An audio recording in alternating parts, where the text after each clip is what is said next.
A'udzubillahi minasyaitonirrajim. Bismillahirrahmanirrahim.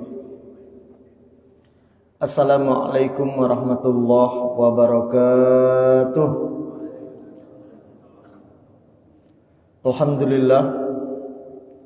Alhamdulillahilladzi hadana lihadza wa ma kunna linahtadiya laula an hadanallah. Asyhadu an la ilaha illallah wahdahu la syarikalah wa asyhadu anna sayyidana Muhammadan abduhu wa rasuluh.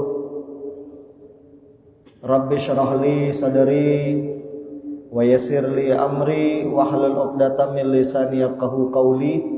Rabbi zidna ilma warzuqna fahma. Amma ba'd. Bapak Ibu jamaah salat subuh rahimani wa rahimakumullah.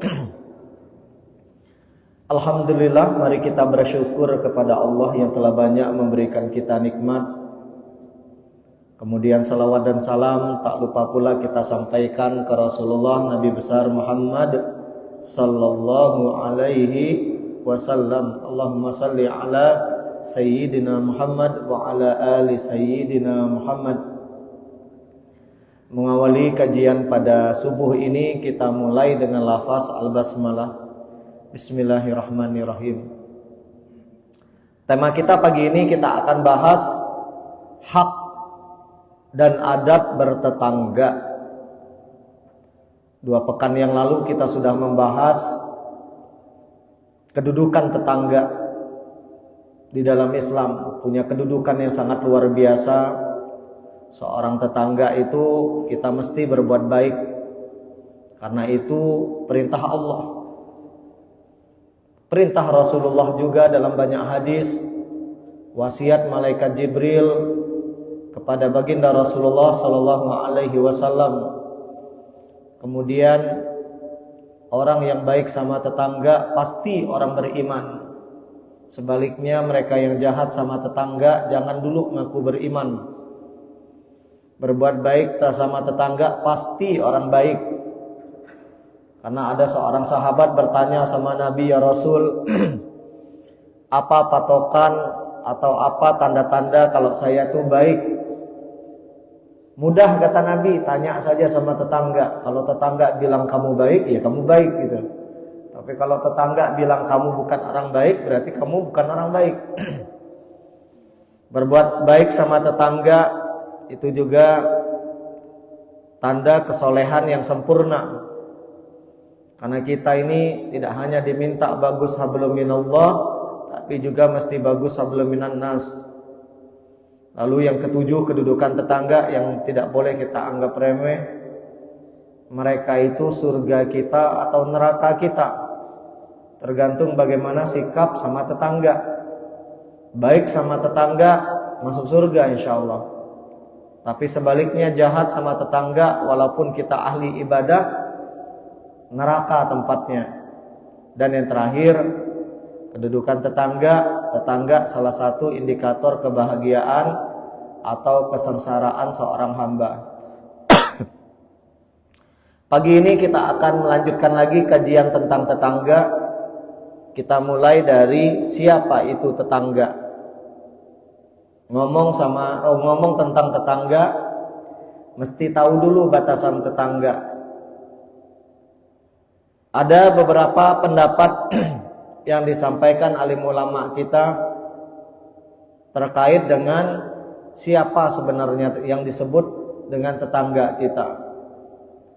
Di dalam kitab Al-Mawsu'ah Al-Fiqhiyah Al-Kuwaitiyah di jilid ke-16 ada beberapa pendapat yang dikutip di sana. Mazhab Syafi'i dan Hambali mengatakan orang yang disebut tetangga itu 40 rumah dari segala arah rumah kita. 40 rumah dari depan, belakang, kanan, kiri. Nah itu yang disebut tetangga. Jadi kalau dari pengertian Imam Syafi'i dan Imam Ahmad bin Hanbal ini, tetangga itu sangat luas. Mazhab Maliki dan Imam Mawardi mengatakan menentukan tetangga itu balik ke adat istiadat masing-masing. Kalau menurut kita yang disebut tetangga itu sekampung, ya sekampung berarti. Kalau menurut kita yang disebut tetangga itu satu komplek, dan begitu seterusnya. Berdasarkan adat kita. Tentu adat satu daerah dengan daerah yang lain berbeda. Kalau di Arab, tetangga itu satu apartemen. Ya. Kemudian mazhab Hanafi dan Imam Ibnu Abidin, tetangga itu kata mereka orang yang rumahnya dempetan saja. Yang tidak berdempet lagi bukan tetangga kita. Berarti lapis kedua dan seterusnya bukan tetangga. Dan saya lebih cocok dengan pendapat yang ketiga ini. Karena ini yang menurut saya lebih pas. Disebut tetangga itu kalau rumahnya ya berdempet dengan kita, ya, atau berhadapan langsung dengan rumah kita.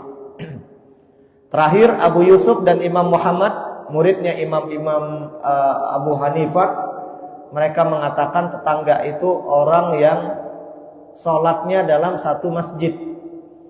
Nah, jadi kalau kita sholat dalam satu masjid, di dalam satu tempat, nah itu namanya masih tetangga, walaupun rumahnya berjauhan. Ada 3 jenis tetangga. Ini dijelaskan oleh Imam An-Nawawi dalam Riyadhus Shalihinnya. Tetangga yang pertama, tetangga muslim yang punya hubungan kerabat. Yang kedua, tetangga muslim yang tidak punya hubungan kerabat. Lalu yang ketiga, tetangga non-muslim. Tetangga muslim yang punya hubungan kerabat, 3 hak yang wajib kita tunaikan. Haknya sebagai kerabat, sebagai sepradi, kalau kita orang Bangka nyebut, sebagai keluarga, dia punya hak atas kita. Haknya sebagai seorang muslim, karena muslim yang satu dengan yang lain ada haknya. Lalu haknya sebagai tetangga. Contoh tetangga muslim yang masih punya hubungan kerabat, kita bertetangga dengan orang tua, mertua, adik-beradik, sepupu, atau mereka yang masih punya hubungan nasab dengan kita. Tetangga muslim yang tidak punya hubungan kerabat, kita bertetangga orang Bangka dengan orang Sumatera, dengan orang Jawa, atau dengan orang Kalimantan dan Sulawesi. Tapi muslim. Nah, ini ada 2 haknya yang harus ditunaikan. Haknya sebagai muslim dan haknya sebagai tetangga. Terakhir, tetangga non-muslim. Kita bertetangga dengan seseorang yang agamanya berbeda. Kalau kita di kota besar ini ada kemungkinan. Ya, kalau di kampung-kampung ya rata-rata muslim gile, ya hampir-hampir tidak ada yang non. Kalau di Bangka nih jaranglah ada orang kampung yang masih ada nonnya. Nah, ini 3 jenis tetangga yang harus kita identifikasi. Kira-kira tetangga kita tuh jenis yang mana? Karena masing-masing beda haknya. Kalau dia masih punya hubungan kerabat, tunaikan haknya sebagai kerabat. Paling tidak ada 6 hak kerabat yang harus kita tunaikan. Hak sepradi. Hak yang pertama silaturahim. Kalau punya keluarga dan kebetulan dia juga masih tetangga kita, silaturahim. Dengan segala macam bentuk silaturahim.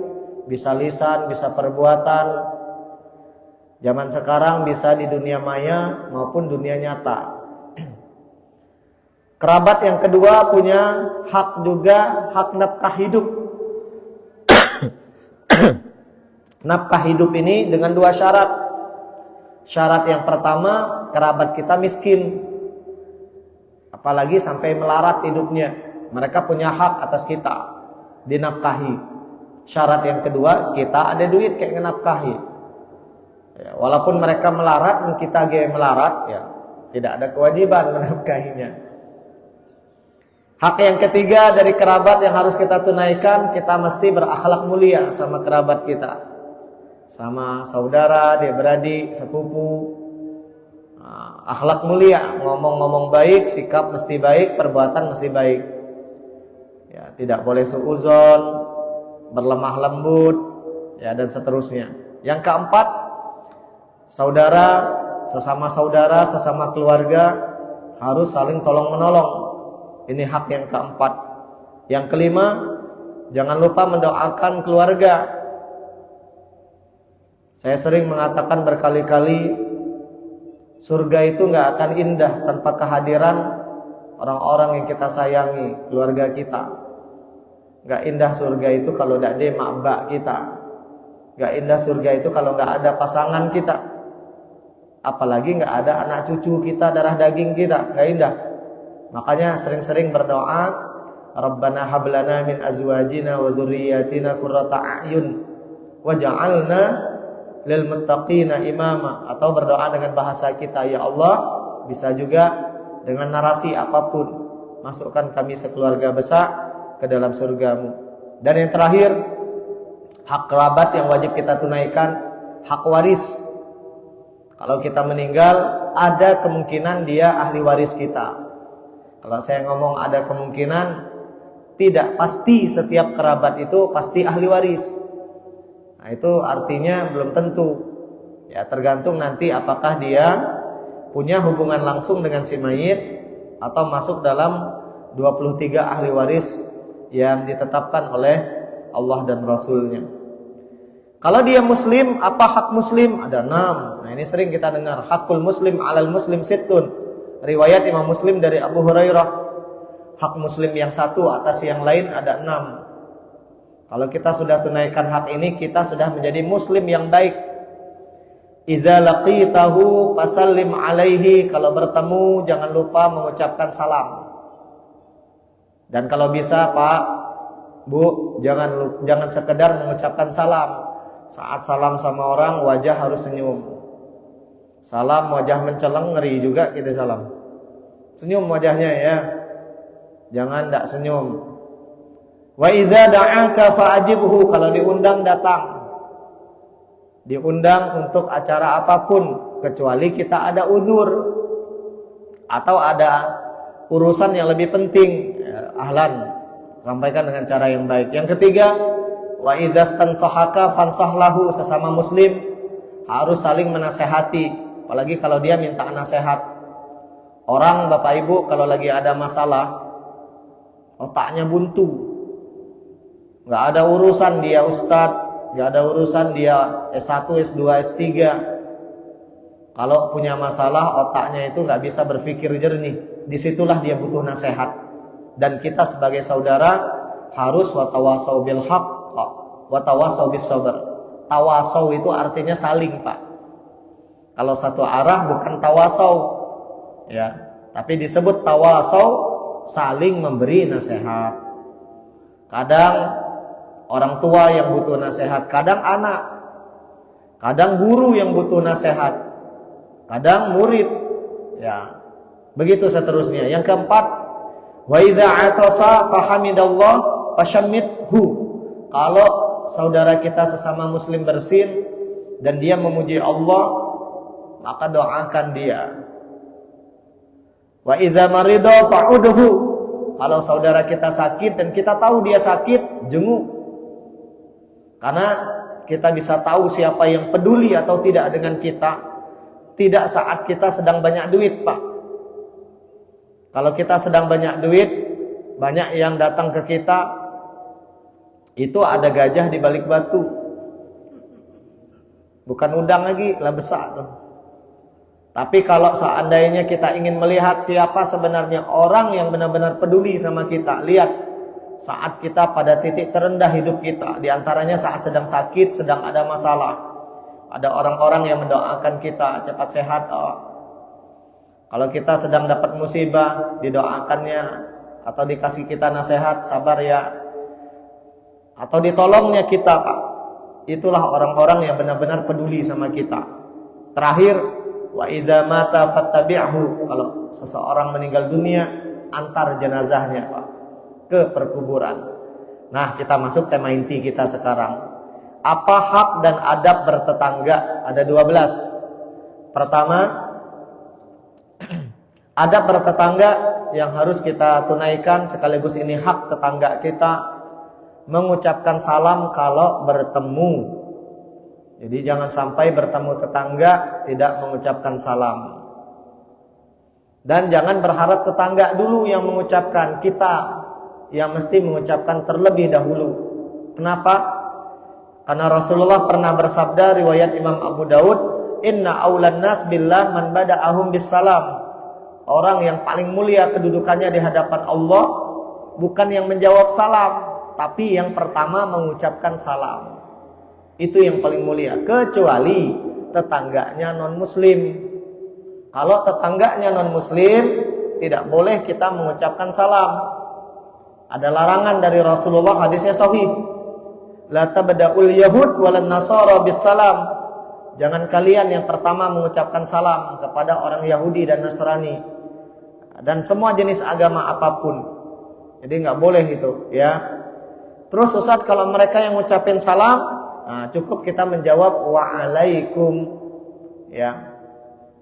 Ada riwayat dari Rasulullah cara menjawab salam dari orang-orang yang non itu wa'alaikum, tidak pakai salam.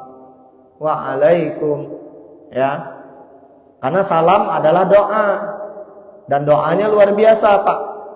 Assalamualaikum, mudah-mudahan Anda selamat. Lah mereka aja non-muslim tidak selamat. Non itu artinya tidak, muslim selamat, non-muslim tidak selamat. Ya, maka tidak boleh mengucapkan salam sama mereka. Warahmatullah, semoga kalian disayang Allah, Tuhan mereka saja bukan Allah. Wabarakatuh, semoga kalian diberkahi oleh Allah. Ya mereka hidupnya berdasarkan keyakinan kita yang nggak berkah, Pak. Maka nggak boleh ngucapin salam kepada mereka yang yang non muslim. Kalau itu tetangga kita kebetulan non. Saya tetangga saya non, Pak. Karena di samping musola saya gereja. Ya. Jadi sering ketemu juga sama pendeta. Ada pendeta Marbun namanya. Beliau sering datang, kadang ngobrol juga. Dia memperkenalkan diri, saya pendeta Marbun. Saya bilang, saya Ustadz Firdaus. Saya punya jamaah ini, Pak. Oh, saya juga punya jamaah gitu. Ya begitulah hidup bertetangga, berbeda agama. Alhamdulillah. Yang kedua, adab bertetangga sekaligus ini hak tetangga kita, mencintai tetangga seperti mencintai diri kita sendiri. Ada hadis riwayat Imam Muslim sahih. Nomor hadis 72. Qala Rasulullah sallallahu alaihi wasallam. Hadis ini dimulai dengan sumpah. Walladzi nafsi biyadihi. Demi Allah yang nyawaku ada di tangannya. La yu'minu abdun. Tidak beriman seorang hamba, kata Nabi, hatta yuhibba li jari ma yuhibba li nafsih. Sampai dia mencintai tetangganya seperti dia mencintai dirinya sendiri. Jadi tidak boleh kita membenci tetangga. Siapapun yang membenci tetangga dan tidak mencintai dirinya, tidak mencintai tetangga maksud saya, itu bukan orang beriman. Sebagaimana kita tidak disebut beriman sampai kita mencintai Nabi melebihi diri kita sendiri. Nah ini ya adab bertetangga. Yang ketiga, menghormati tetangga. Terlepas dari apa dan siapa mereka, sekaligus bagaimana mereka. Gak ada urusan, Pak. Walaupun tetangga kita lebih muda umurnya, hormati. Walaupun tetangga kita lebih miskin, hormati. Walaupun ilmunya mungkin lebih rendah dibandingkan kita, gak ada urusan, hormati. Sebagaimana saya sering menyampaikan nasihat waktu dulu masih di sekolah buat para orang tua. Walaupun guru-guru di sekolah kami ini, Pak, umurnya lebih muda, hormati, kata saya. Karena keberkahan ilmu anak orang tua itu tergantung bagaimana dia memuliakan guru dari anak-anaknya. Kadang banyak kita nih jadi orang tua kurang ajar, Pak, sama guru murid-murid guru anak-anak kita, Pak. Mentang-mentang umurnya lebih muda, kita manggil nama, itu nggak sopan. Ya panggillah Pak di depan anak-anak kita, Pak. Ya, begitu juga dengan tetangga. Hormati, Pak. Ya, hormati tetangga kita. Walaupun mungkin ya tadi umurnya, hartanya, ilmunya atau pendidikannya lebih rendah dibandingkan kita, wajib kita menghormati tetangga. Karena tidak beriman kita, kata Nabi, sampai kita memuliakan tetangga kita. Man kana yu'minu billahi wal yaumil akhir falyukrim jarahu. Yang keempat, adab bertetangga kita selain menghormati tetangga, kita mesti berbuat baik dan tidak menyakiti tetangga dengan segala macam apapun. Ucapan kita nggak boleh menyakiti mereka, perbuatan kita tidak boleh menyakiti mereka, hati dan pikiran pun tak boleh Pak menyakiti mereka. Menyakiti tetangga dengan ucapan, kalimat tak pantas, menghina, mencaci maki. Menyakiti tetangga dengan perbuatan, banyak yang sering saya contoh itu atap rumah Pak. Airnya jatuh kemana kalau hujan? Pasang talang airnya. Ini jatuh ke rumah tetangga, banjir. Ya. Daun kalau punya pohon di rumah kita kemana jatuhnya? Belum lagi air tatong. Tahu air tatong Pak? Nah, air pembuangan tuh, orang Bangka nyebut air tatong tuh. Kadang busuk berdengkak, tetangga nyium. Nah, jangan ya. Itu perbuatan. Sikap kita nggak boleh menyakiti tetangga dengan pikiran-pikiran kotor kita, suuzon dengan tetangga. Ya, negatif terus bawaannya sama tetangga. Kemudian berikutnya yang kelima, adab bertetangga, peduli kepada tetangga, pada keadaan tetangga. Tidak beriman kalian kata Nabi, hadis riwayat Imam At-Tibrani ini. Dalam kitabnya Al-Kabir, Imam Al-Hakim juga meriwayatkan hadis ini dalam Mustadraknya. Ma'amanabi, tidak beriman kalian kepada saya kata Nabi. Man bata syab'an, tidur kalian dalam keadaan kenyang. Wajaruhu ja'i ila jambihi wa huwa ya'lam bihi. Sedangkan tetangganya tidur dalam keadaan lapar dan kalian tahu tetangga itu lapar. Kita tidur kenyang, tetangga tidur lapar, dan kita tidak ada kepedulian sama sekali. Yang macam ini tidak beriman. Isra Mi'raj kemarin Bapak Ibu mengajarkan kita pelajaran yang sangat berharga. Karena Isra dan Mi'raj itu dua peristiwa. Isra hablum minan nas, Mi'raj itu bahasa saya hablum minallah. Kalau pengen jadi orang yang benar-benar beriman, jangan cuma bagus hablum minallah, mesti bagus hablum minan nas. Dan orang yang paling dekat setelah pasangan kita, anak istri kita, tetangga kita. Kalau adik-beradik jauh, tetangga. Nah, ini yang harus kita peduli. Ya, berapa banyak orang boro-boro peduli nama tetangga gak ada tahu. Adik Pak. Karena kita ini hidup di kota besar. Belum lagi, ya kadang bukan salah kita juga, tetangga juga bangun temboknya tinggi-tinggi. Ya. Tetangga juga ya mungkin orangnya agak tertutup gitu. Tapi kalau kitanya yang memang gak peduli ya salah kita berarti. Yang keenam, hak tetangga yang harus kita tunaikan, menghargai kebaikan tetangga. Jadi tidak boleh kita remehkan kebaikan mereka. Nabi pernah memberi peringatan kepada kaum muslimah zaman Rasulullah. Riwayat Imam Al-Bukhari, qala Rasulullah sallallahu alaihi wasallam, ya nisa al-muslimat, wahai kalian perempuan-perempuan muslimah, kata Nabi, la tahkiranna jaratan li jaratiha walau pirsina syatin. Jangan kalian remehkan kebaikan tetangga walaupun dia hanya memberi kaki kambing. Kaki kambing Pak, maaf ngomong. Berapa nilainya? Tidak seberapa. Tapi kebaikan yang macam ya tidak boleh kita remehkan kata Nabi. Kadang tetangga kita ngantar lauk atau makanan yang kita sendiri maaf ngomong Pak, bisa jadi beli lebih enak pun sanggup, hargai saja. Tunjukkan apa namanya, kita menghargai kebaikan dia, pemberian dia. Makasih Bu Op, makasih Pak Op. Jangan sampai tetangga ngasih gorengan ubi, nah, kita tunjukkan muka ada seneng kita. Lalu kita update status, kita foto. Kok hamburger ge paca, martabak paca. Jangan Pak, hargai ya. Hargai kebaikan tetangga. Apapun bentuknya, hargai. Minimal cara menghargainya ucapkan terima kasih dengan wajah tersenyum ya. Dan itu insya Allah akan membuat hubungan bertetangga menjadi harmonis. Yang ketujuh, membalas kebaikan tetangga dan jangan lupa doakan. Kalau punya tetangga baik, kita ada acara, dia bilang, "Pak, pakai saja halaman saya untuk acara Bapak, baik untuk parkir atau untuk apalah pokoknya." Dia baik sama kita, dia sering berbagi, dia ramah orangnya. Nah, wajib kita membalas kebaikan-kebaikannya, Pak. Rasulullah bersabda, riwayat Imam Abu Daud dan Imam An-Nasai, "Man sana'a ilaikum ma'rufa fakafi'uhu."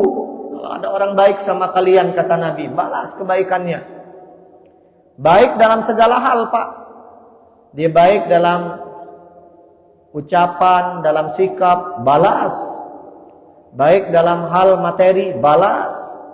Baik dalam hal apalagi, misalkan dia sering ngajak kita berbuat baik, balas. Ya, pokoknya siapapun yang baik sama kita, balas. Begitu juga dengan tetangga. Saking pentingnya membalas ini, kata Nabi, fa illam tajidu ma tukafi'unahu bihi. Kalau kalian gak ada yang bisa kalian balas pakai materi, minimal, kata Nabi, pada'ulah, doakan. Jadi siapa saja yang baik sama kita, Pak, doakan dia. Hatta tarau annakum qad kafa'tumuhu, sampai Allah menganggap kalian telah membalas kebaikan saudara kalian. Jadi balas. Yang kedelapan, menolong tetangga kita dalam urusan dunia akhirat. Tolong, Pak. Urusan dunia kita tolong. Kita lihat tetangga kita zalim atau ahli maksiat, tegur. Tolong dia. Ajak dia berbuat baik. Dalam urusan dunia, kalau dia misalkan dapat musibah, sakit keluarganya, mau ke rumah sakit, gak ada kendaraan, dan kita ada, antar, Pak. Mana ada duit lebih, beri. Dan dia misalkan miskin, tolong tetangga kita. Urusan dunia akhirat, siapa saja yang menolong tetangganya, Allah pasti akan tolong dia dunia akhirat. Jangan hitung-hitungan nolong orang, Pak. Siapa saja yang suka menolong orang lain, percayalah, suatu saat dia pasti akan ditolong sama Allah. Kemudian yang kesembilan, menutupi aib tetangga. Siapa yang paling tahu aib tetangga? Ya tetangganya, Pak. Suami istri kalau berkelahi, apalagi jerit-jerit, ya tetangga pertama kali denger. Tutupi aibnya, ya. Tutup aib tetangga. Jangan disebarluaskan. Zaman sekarang nih, Masya Allah ya, orang gara-gara media sosial nih, Pak, gampang sekali membuka aib orang lain. Ya, kadang di grup, kadang di status media sosialnya, dibukanya aib tetangganya.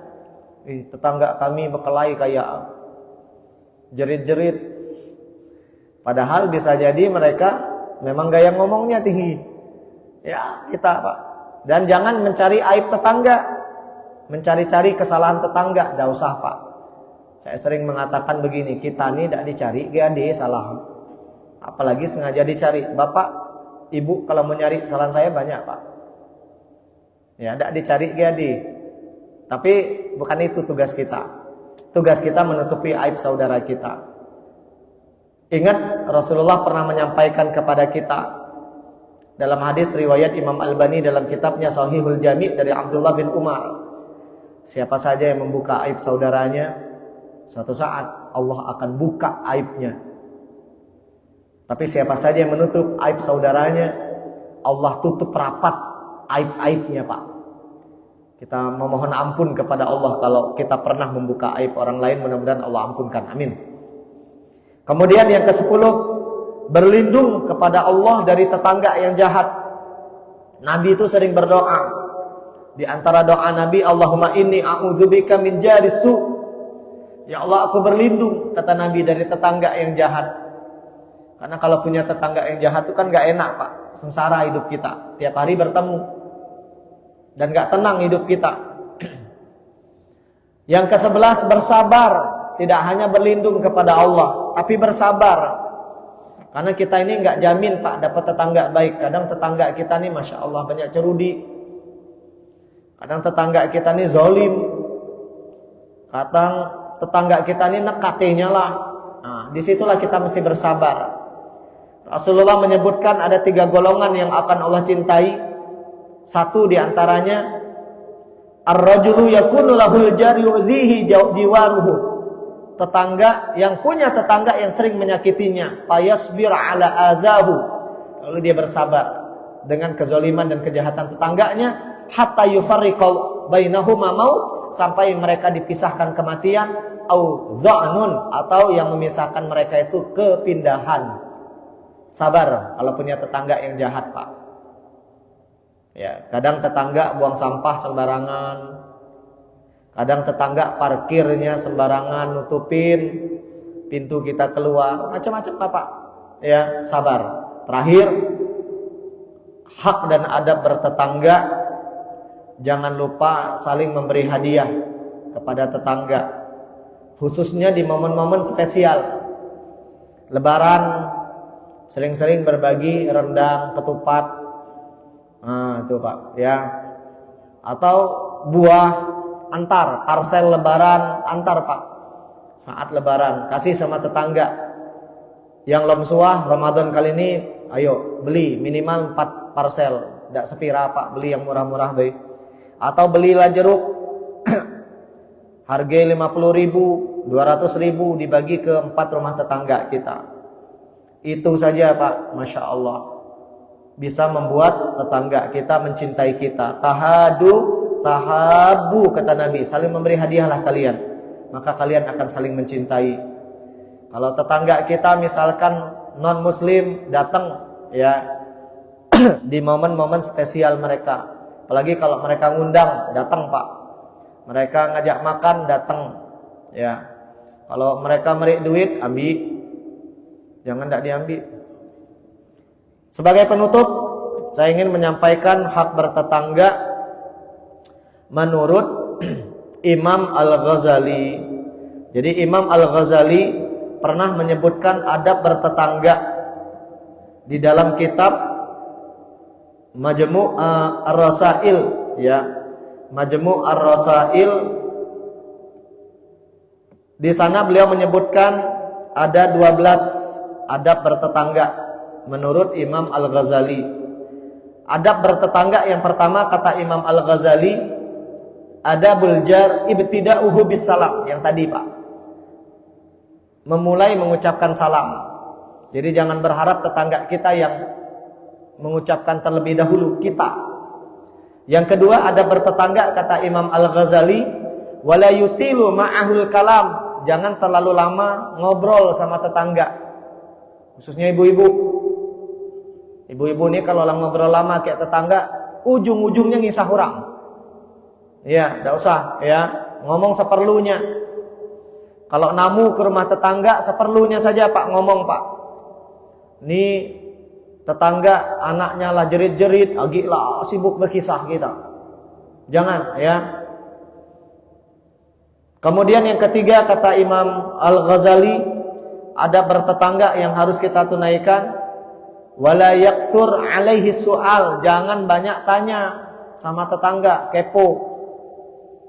Ketemu tetangga, nak kemana Pak Ustadz? Atau nak kemana Pak? Nak ke pasar. Pasar mana? Pasar pagi. Meli apa? Meli ikan. Ikan apa? Ikan ciu. Ditanya kali. Nak masak apa? Empah kuning. Empah kuning atau bawali apa empah kuning? Masya Allah, kepo tetangga macam ni Saro, Pak. Nggak boleh, itu bukan adab yang bagus. Nanya seperlunya untuk basa-basi saja. Mau kemana, Pak? Mau ke pasar. Hati-hati ya. Nah, gitu aja, Pak. Banyak benar tanyanya. Ya.